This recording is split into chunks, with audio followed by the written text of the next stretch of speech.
నమస్తే. ప్రొఫెసర్ నాగేశ్వర్ విషయంలో కూటమి ప్రభుత్వం అత్యుత్సాహం చూపించి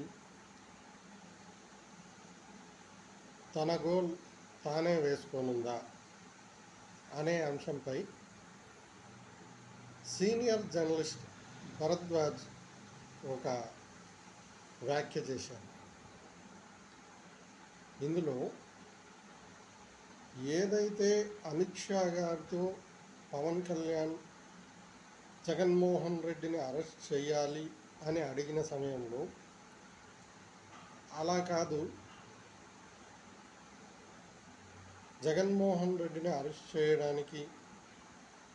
మేము సమ్మతించము అని ఆయన అన్నట్టు, పవన్ కళ్యాణ్ నిరాశ చెందినట్టు, ఆ విషయం వేరే సోర్స్ ద్వారా ప్రొఫెసర్ నాగేశ్వర్కు తెలిసినట్లు ఈ మధ్య ఆయన వెల్లడించారు. అయితే ఇదే విషయంపై ఉప ముఖ్యమంత్రి పవన్ కళ్యాణ్ గారు ముఖ్యమంత్రి చంద్రబాబు నాయుడు గారికి ప్రొఫెసర్ నాగేశ్వర్ను అదుపులోకి తీసుకోవలసిందిగా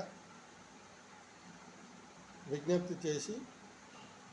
అతని ఇంటి మీదకి ఆంధ్ర పోలీసులు వెళ్ళి ఆయన్ని అరెస్ట్ చేయడానికి ప్రయత్నించారని, ఈ విషయంలో కూటమి ప్రభుత్వం సెల్ఫ్ గోల్ వేసుకుంది, అలాంటి పని చేస్తే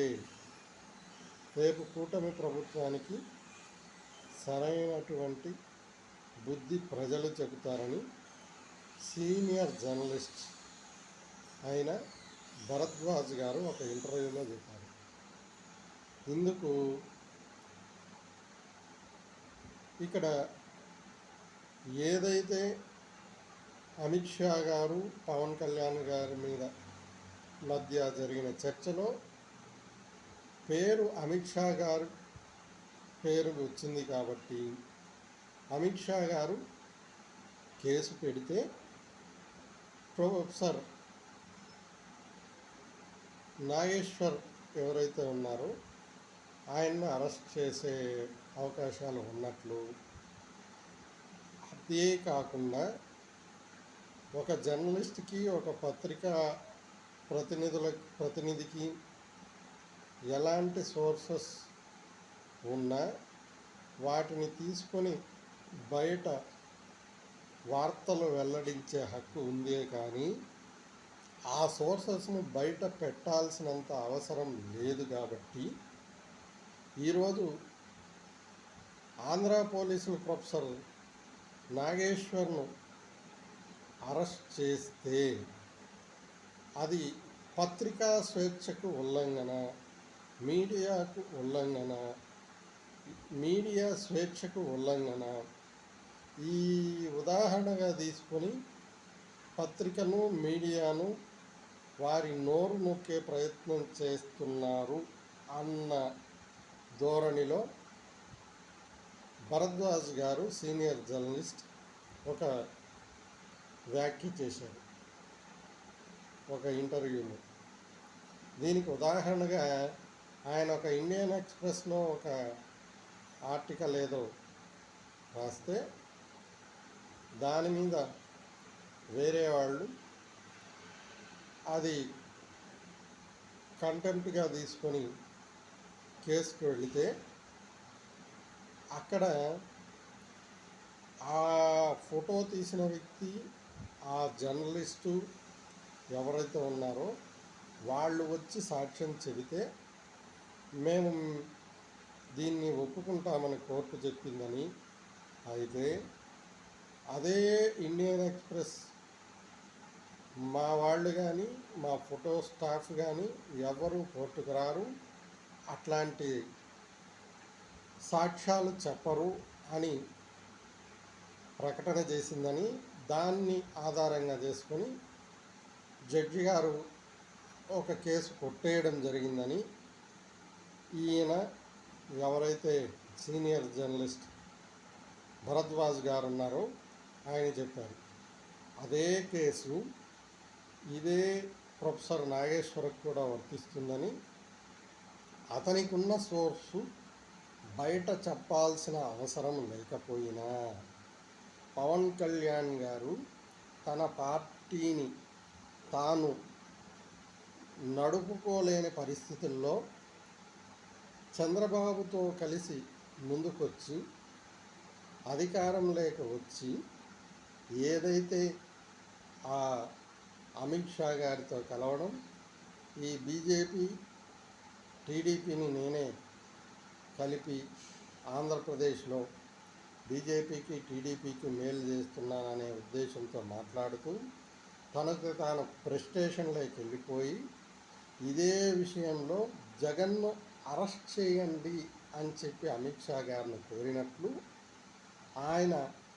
లేదు ఎవరైతే చంద్రబాబు గారు ఉన్నారో అతను పూర్తి స్థాయిలో మనకు సహచరుడు కాదు, జగన్ మాత్రమే మనకు పూర్తి స్థాయిలో సహచరుడు అని ఈయనతో వ్యాఖ్యానించినట్లు పవన్ కళ్యాణ్ అమిత్ షా ఇద్దరూ మాట్లాడుకుంటుంటే ఎవరో విని మన ప్రొఫెసర్ నాగేశ్వరరావు గారికి చెప్పినట్టు ఆయన బయట వెల్లడిస్తే ఆ ఎవరు అని కనుక్కునే విధంగా ఈ ప్రొఫెసర్ నాగేశ్వర్ను అదుపులోకి తీసుకొని అతని మీద వీలైతే 3rd డిగ్రీ కూడా చేస్తారు అనే అనుమానాలు వచ్చేటట్లు తాట తీస్తాం అనే పదప్రయోగాన్ని పవన్ కళ్యాణ్ ఒక రాజకీయ ప్రసంగంలో అన్న దీన్ని వాడుకొని ప్రొఫెసర్ నాగేశ్వర్ను చిత్రహింసలకు గురి చేయబోతున్నారు,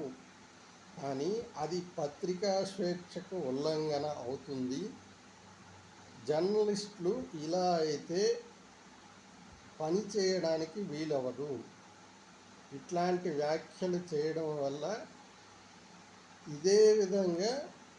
ప్రభుత్వాలు కూలిపోతాయి, జాగ్రత్త అన్న ధోరణి వచ్చే విధంగా ఏదైతే జర్నలిస్ట్ భరద్వాజ్ ఉన్నాడో సీనియర్ జర్నలిస్ట్ ఒక ఇంటర్వ్యూలో చెప్పారు. ఇప్పుడు ఇదే నిజమైతే ఏ జర్నలిస్ట్ అయినా తాను అనుకున్నది రాసి ఒకవేళ సోర్సెస్ అడిగితే మేము ఇవ్వవలసిన అవసరం లేదు, అది మా ఇష్టం అని చెప్పడానికి ముందు అవకాశాలు ఉన్నాయి కదా. ఒకవేళ అలా చెప్పినా కూడా ఏదైతే తప్పుడు కేసులు ఉన్నాయో, ఏదైతే తప్పుడు సమాచారాలు ఉన్నాయో వాటి మీద ఎలాంటి స్పందన లేకుండా ప్రభుత్వాలు చూసి చూడనట్టు వెళ్ళాల్సిందేనా? ఇది ఒక్కసారి అటు మీడియా కానీ, ఇటు ప్రభుత్వం కానీ, ఇటు ప్రజాప్రతినిధులు కానీ వీళ్ళందరూ సమీక్షించుకొని ఇకపై మెలగవలసి ఉంటుంది. న్యాయబద్ధంగా ఏదైతే అనుసరించాలో దానిపై వివాదాల జోలికి వెళ్లకుండా న్యాయ వ్యవస్థ ఇచ్చిన తీర్పుకు కట్టుబడి ఉండాలని నా మనవి.